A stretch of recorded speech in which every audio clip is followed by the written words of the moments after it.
Hi guys, I'm Joy Chisom of the Speedy Woman. You're welcome back again to my YouTube channel. If your first time here, you are highly welcome. Here I share fashion tips. I also make lifestyle videos and share a BTS behind the scene of my life as a fashion designer living in Nigeria. And as well, guys, I also share my life as an entrepreneur and all of the good stuff that comes with it. So you're welcome. So as the title of this video implies, I will be sharing all of the good stuff that you need to know. A lot of people make this mistake, but not to worry, we are all here to learn. Okay, so get your pen and your paper. Let's get started. So with no further ado, let's jump right into it. 6 things I wish I knew before starting my fashion brand. One is start small. This might sound cliche, but it is what it is. Start small. So first of all, I'm going to give two illustrations. I will use myself. I use two of my friends as well. If you're here to learn, get your pen and paper. Let's get started. So let me start with one of my friends. So this lady, she doesn't sew. She hired people that would do that for her.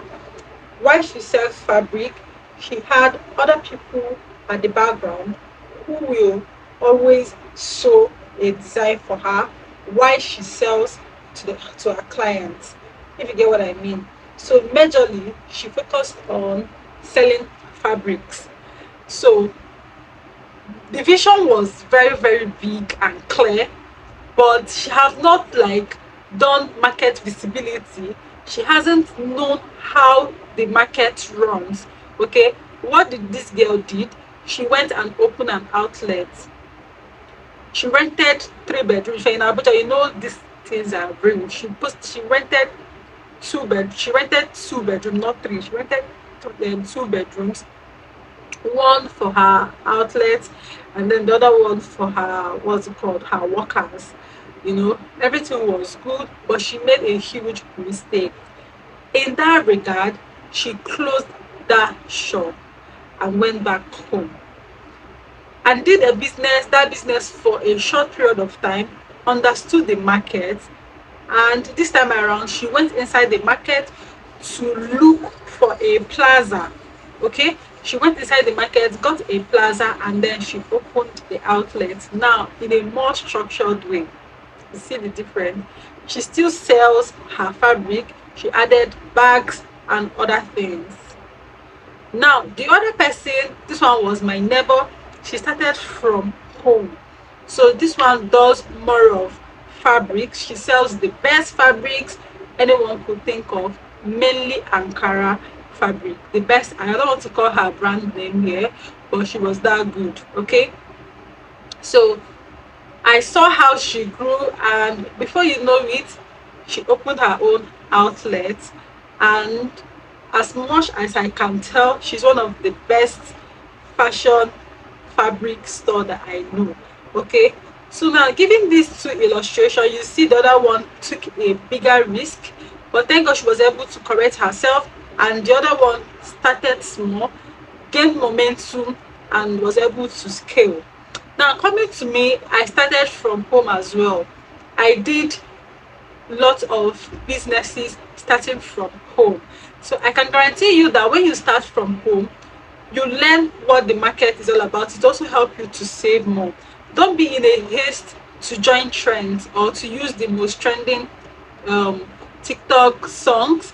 I'm not saying that if you have the structure, or if you've learned under someone who you have learned the risk, but you can't really learn the risk from someone. It's basically from experience. Okay, don't be in a hurry to use trendy sounds and you flop in business. So I would always recommend you starting small, if that makes sense. Okay, number two is invest in good tools. Okay, a decent sewing machine.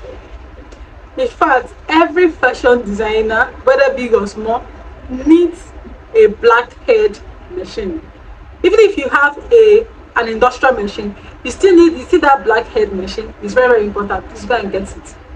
Then a good cutting scissors and other essentials, good tools, measuring tapes, pattern drafters. All these things makes work easier. Okay, so the next on the list is learn fabrics basics. Not all fabrics behaves the same way, guys. I've made a detailed video on fabrics and their names and their functions, so you might as well go and watch that video. It's well detailed.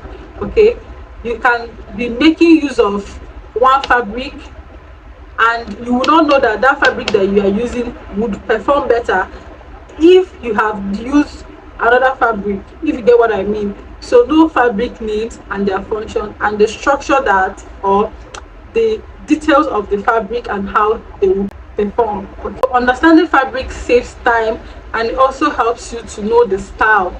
So fabric does not have structure. There are some fabrics that really have structure. Some fabric doesn't have structure, some do have structure. So know the difference and how they perform in while sewing and while cutting.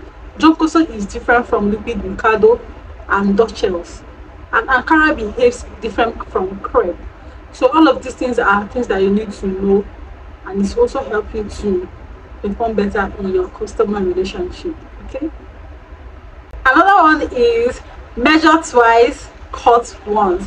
Guys, it was when I started pattern drafting that I really understood this statement.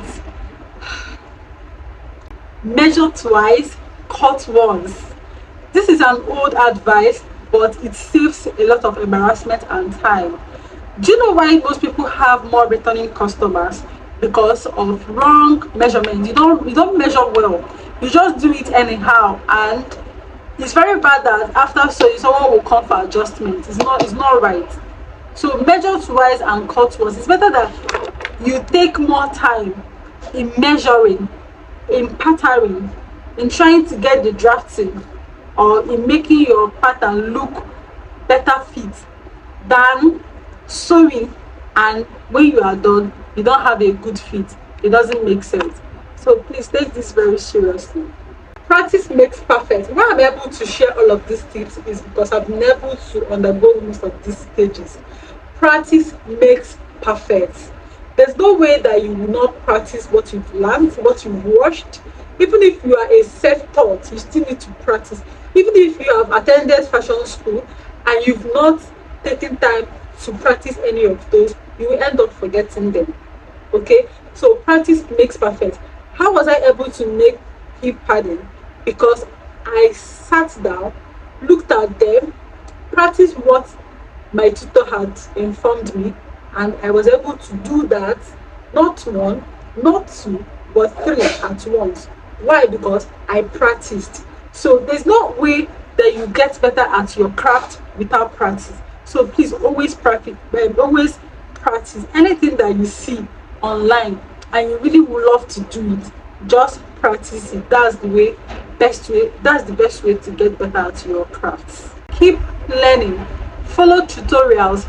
Join fashion communities. I've built fashion communities on TikTok. I've also tried to build on YouTube. So you can join my community anywhere. My TikTok name is The Speedy Woman.